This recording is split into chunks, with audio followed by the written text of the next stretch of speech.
Então a gente segue falando sobre o hantavírus, agora com o Dr. Alberto Chebabo, infectologista do Hospital Universitário da Universidade Federal do Rio de Janeiro. Doutor, bem-vindo, hein? Obrigada pela gentileza de conversar com a gente.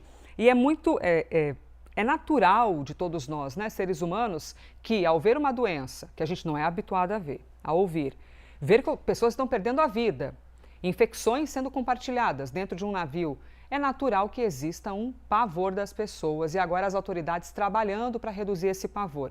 A gente está falando de uma doença que tem quanto tempo, que existe há quanto tempo? Doutor, obrigada, hein, pela gentileza da entrevista. Bom dia, Elisa. Bom dia a todos que estão nos assistindo.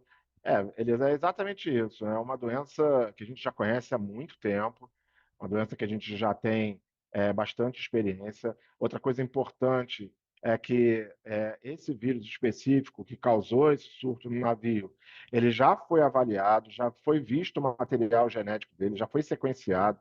Não houve nenhuma mutação no vírus que torne ele mais transmissível do que o que a gente já conhece, ou seja, é exatamente o mesmo vírus que a gente já conhece há anos, né, e que causou esse surto especificamente ali no navio, porque eram condições muito específicas, muito especiais para esse tipo de disseminação no local.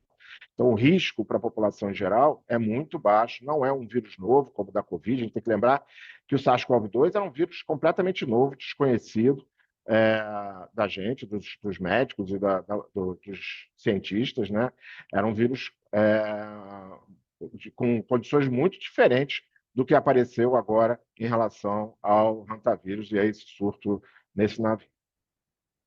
O perfil dessas pessoas que foram acometidas pela doença, doutor? Porque é muito comum que vocês, na comunidade médica, né, também tenham ali as informações. Ah, qual que é o perfil? É mais homem, é mais mulher? Já tinha comorbidade, não tinha? O que exatamente chegou até vocês na comunidade médica sobre essas pessoas que acabaram perdendo a vida para o hantavírus? O que acontece a hantavirose é uma doença que a gente considera uma doença com uma expectativa de gravidade, né? A gente tem uma letalidade que varia aí de 25% a 50%, independente das... Claro que as Nossa. pessoas mais frágeis vão ter um risco maior de morrerem, né? De complicarem, de morrerem. Mas mesmo uma pessoa ígida, existe um risco alto de complicação e de morte.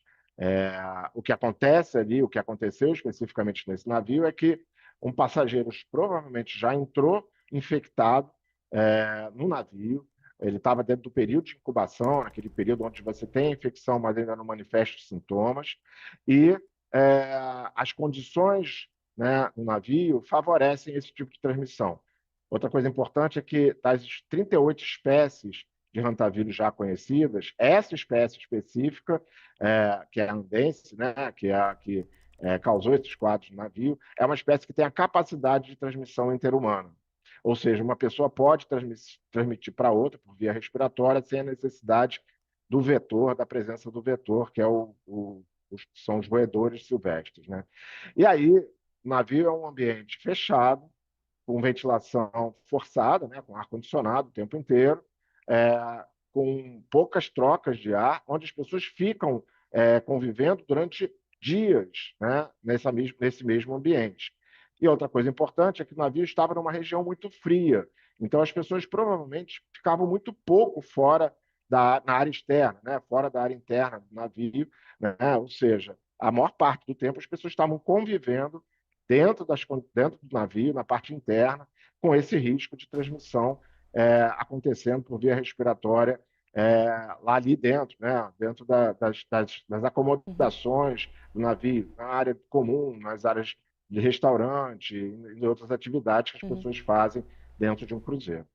Doutor, uma dúvida sobre a cepa, essa versão da doença. Tanto que na matéria da OMS, só compartilhar aqui com quem nos assiste também, aí eu ouvi o senhor sobre isso, tá? A OMS confirma 7 casos de hantavírus andino em passageiros de cruzeiro. Aí aqui embaixo a matéria diz assim: cepa Andes. É a única variante conhecida que pode se espalhar por meio de contato próximo e prolongado entre humanos. O senhor pode explicar para a gente, por favor, essa variante, essa cepa Andes? Então, o hantavírus ele tem 38 espécies conhecidas no mundo inteiro. E a transmissão ela acontece, na grande maioria das vezes, através do contato do humano com um ambiente contaminado por fezes, urina ou até saliva desses roedores. Isso acontece normalmente no próprio ambiente silvestre. Quando você entra em contato ali com áreas fechadas e contaminadas, né, é muito comum na agricultura, ou seja, você tem um silo de armazenamento onde os roedores entram para se alimentar, eles podem ali evacuar, urinar, tal, e o vírus fica em suspensão ali. A pessoa, quando entra nesse ambiente, ela se contamina. Mas a maioria desses vírus, eles não têm a capacidade de transmissão interhumana, ou seja, de um humano para outro, né? O ser humano não excreta o vírus na árvore respiratória em condições adequadas para a transmissão, a não ser especificamente essa espécie que é encontrada na Patagônia Argentina, que é a espécie andense, ou Andes, né? Andense, no nome científico, e que tem essa capacidade de transmissão. Para isso acontecer, é preciso um contato prolongado e próximo, ou seja, as condições que a gente tinha ali no navio, né? As pessoas convivendo durante vários dias, horas e horas por dia, num ambiente confinado, né? Onde essa transmissão aconteceu de forma mais facilitada. O fato de eu, por exemplo, encontrar uma pessoa dessa e conversar com ela durante 1 ou 2 minutos, muito pouco provavelmente será capaz de que eu me contamine, mesmo que aquela pessoa esteja ali excretando o vírus. Eu preciso de uma, diferente da Covid, né, onde um contato eventual é suficiente para haver essa transmissão. No caso do hantavírus, dessa espécie especificamente, isso precisa de um contato prolongado, de um contato por mais tempo, né, e nessas condições de um ambiente fechado, com pouca ventilação, com pouca troca de ar, né, para que isso possa acontecer. Então, só essa espécie é capaz de ter esse tipo de transmissão. As outras espécies conhecidas, você vai se contaminar com o contato, né, aspirando um ar onde tem esse vírus em suspensão no ambiente. Conversamos com o doutor Alberto Chebabo, infectologista do Hospital Universitário da Universidade Federal do RJ.